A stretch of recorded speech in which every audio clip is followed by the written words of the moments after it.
In the depths of night, the ancient coffin stirred. Entombed in darkness for centuries, its occupant was far from lifeless. Count Dracula's cursed soul, now reborn into the body of an African prince, began to awaken. The once mighty prince, known as Mongrel, had been transformed into Blacula by Dracula's cruel hand. A punishment intended to ensure that his spirit would never rest. The crypt was a cold, damp place, hidden beneath an old, abandoned mansion on the outskirts of a bustling city. The world above had changed dramatically since Blacula was last conscious. Skyscrapers now pierced the sky, and the hum of modern technology filled the air. The city was Los Angeles, a sprawling metropolis that never slept. A construction crew had inadvertently stumbled upon the hidden crypt while demolishing the mansion to make way for new developments. They had unwittingly released the latch on the ancient coffin, triggering the curse that would reawaken Blacula. As the coffin lid creaked open, a cloud of dust and decay billowed out, and a foul stench permeated the air. Blacula's eyes snapped open, glowing with an unnatural crimson light.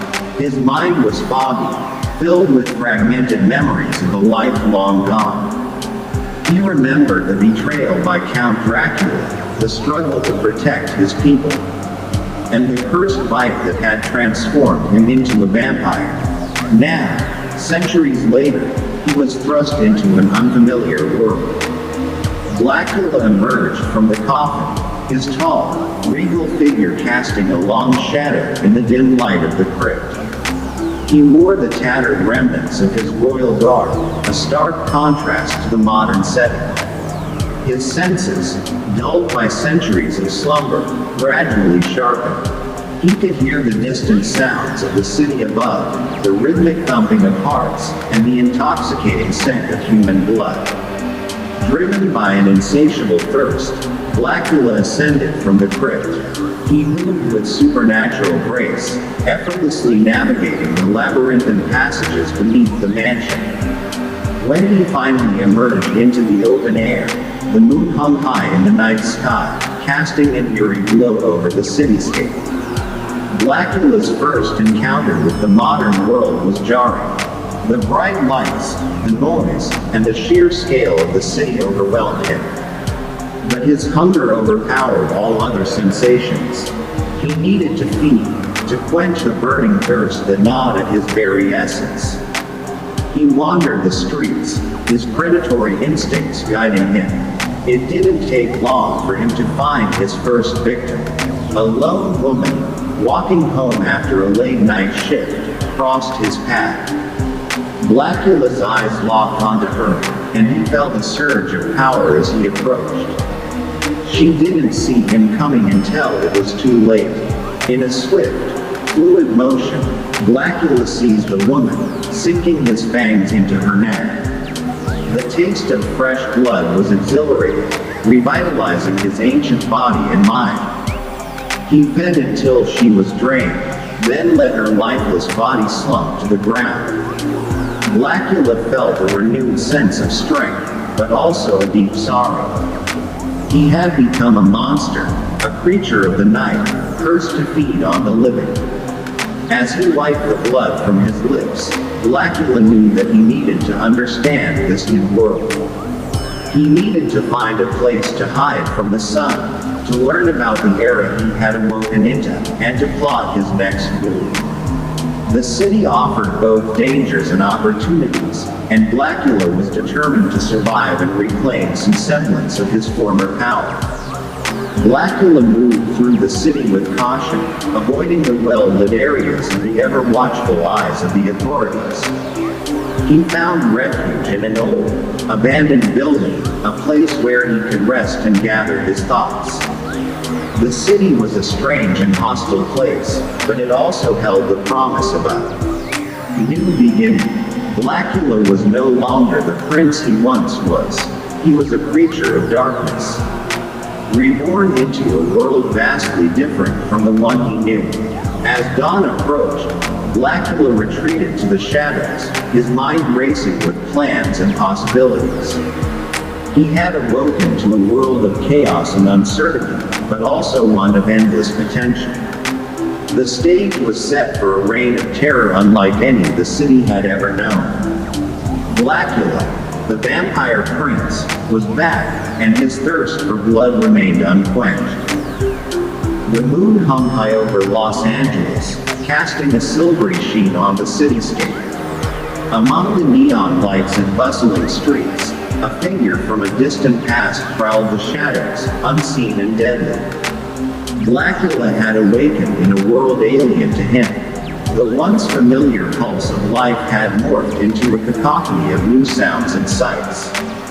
His ancient senses were bombarded by the constant hum of electricity, the rush of vehicles, and the ceaseless murmur of a city that never slept.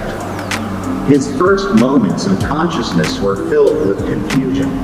He stumbled out of the forgotten crypt, the air heavy with the scent of decay and neglect. As he stepped into the night, the cool air hit his face, bringing him a semblance of clarity. Blacula, a prince from a time long past, now found himself a stranger in a new age. The hunger gnawed at him almost immediately. It was an insatiable, primal need that clouded his thoughts and drove him forward. Stalking through the back alleys, his eyes gleamed with a predatory hunger. The first unfortunate soul to cross his path was a young man, a homeless drifter seeking refuge from the cold. Blacula's approach was silent, his movements fluid and swift. The man barely had time to register the danger before he was ensnared in Blacula's grasp. There was a brief struggle, a flash of terror in the man's eyes, and then it was over. Blacula sank his fangs into the man's neck, drinking deeply of his life force. The taste was intoxicating, filling him with a dark vitality. With the first kill, Blacula's power surged. He felt the ancient strength coursing through his veins, revitalizing him. His senses sharpened, and his disorientation began to fade. The streets of Los Angeles became his hunting ground, and he was the apex predator. As he roamed the city, he observed how much the world had changed. Skyscrapers reached for the heavens, glowing screens flickered in every window. And people moved with a pace and purpose he had never seen. The technological marvels of this age fascinated and repulsed him in equal measure. He marveled at the power humanity had harnessed, yet he saw the same weaknesses that had always plagued them: greed, fear, and the ever-present scent of mortality. The news of mysterious deaths soon spread through the city. Bodies drained of blood were found in alleys, parking lots, and darkened corners. The authorities were baffled, attributing the deaths to a serial killer with a macabre signature. Panic began to seep into the consciousness of the citizens, an undercurrent of fear that Blacula savored. Each night, he ventured out, his hunts becoming more daring. He toyed with his victims, instilling terror before delivering the fatal bite. His cunning and agility allowed him to stay steps ahead of the police. The modern world's technology and forensics posed little threat to a creature as old and experienced as he was.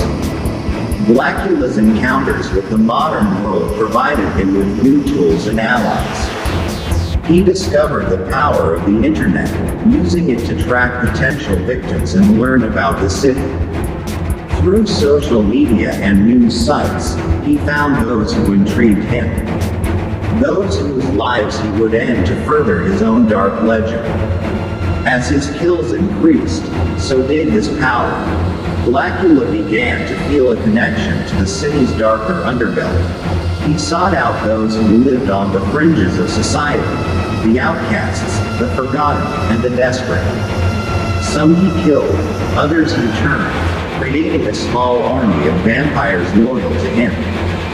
This growing clan of nocturnal predators spread fear throughout Los Angeles, their attacks becoming bolder and more coordinated.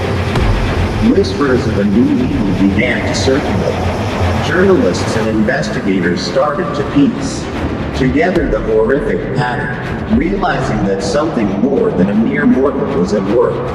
The name, Blacula, began to emerge from the shadows of the past. A name that struck fear into the hearts of those who heard it. Blacula's reign of terror reached a new peak on the night of the blood moon. The crimson hue that bathed the city seemed to signal a night of unprecedented carnage. Blacula and his clan descended upon a nightclub, a place teeming with life and energy. The attack was swift and brutal, leaving a trail of bodies and a deepened sense of dread in its wake. The survivors of that night spoke of red eyes in the darkness, of a figure that moved with supernatural speed and strength. The legend of Blacula grew, his name becoming synonymous with death and fear. But as his power grew, so too did the attention of those who would seek to end his reign. Blacula knew that his time of unchecked dominance would not last forever. Forces were beginning to mobilize against him, and he welcomed the challenge. For now, he was the master of the night, and Los Angeles was his hunting ground.